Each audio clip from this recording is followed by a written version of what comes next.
Mga idol, napakadelikado talaga pag hindi naka-handbrake yung mga sasakyan natin ganito. Yan, si ate iniwan na niya sa sasakyan, hindi naman lang hinandbrake eh. Yan, umanda. Habol te eh. Ang cute na mga sasakyan nila rito. Parang dalawa lang nakakasakay. Driver lang at trayo angkas kabila. Ito pa, isang di nag di nag-handbrake eh. Habulin mo, guys. At isa rin, isa pa to, pababa yung pababa siya. Pinabayaan na lang niya kaysa masama pa siya doon. Disgrasya pa. Tisa rin to, iniiwan. Hindi naka-handbrake, kaya kailangan talaga natin handbrake mga idol yung mga sasakyan natin para safety. Tsaka, ano, ayan o, tama na. Di na mahabol yun. Napunta ka sa bangin. At isa rin to, buti ka mong late lang mo na napigilan. Itong ba na to, napakadelikado mga idol, oh.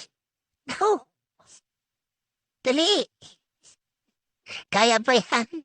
Sakto, hindi pa nalaglag yung gulong doon sa bangin. Ano ba naman yan? At ito rin, napakadelikado yung mga ginawa nila rito. Walang ha? Oh, walang handbrake. Habol ko is wala na. Laglag na talaga sa bangin. At ito rin ang ano yung nangyari dito? Bumaba. Yan, pababa naman.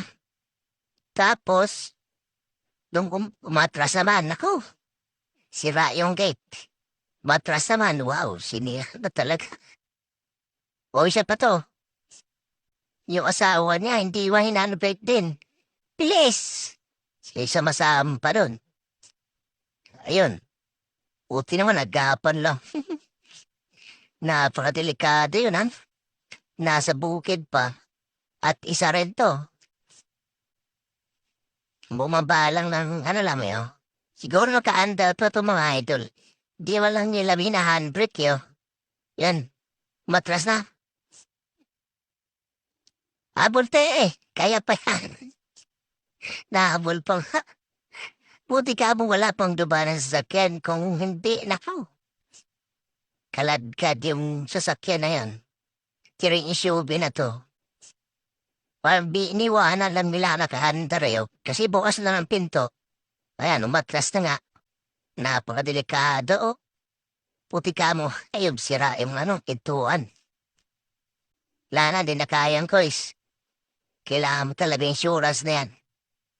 Pagka ganyan. At ito, ano mo mangyayari dito? Ayan, umabante din.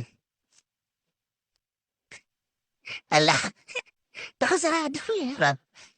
Naku, napakadelikado si ate. Dapa pa. Naabutan pa eh.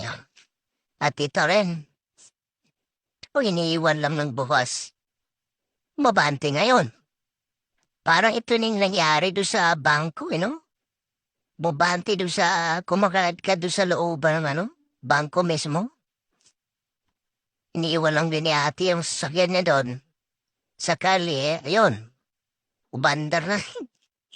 Siguro may mga malfunction yung mga sasakyan na ganito mga idol, yo. Ayun, makarurot na. Wala na. Di na naabutan natin. Kaya kailangan talaga napaka-importante rin may insurance sa sasakyan natin para may tayo, ya. Truck pa talaga, oh.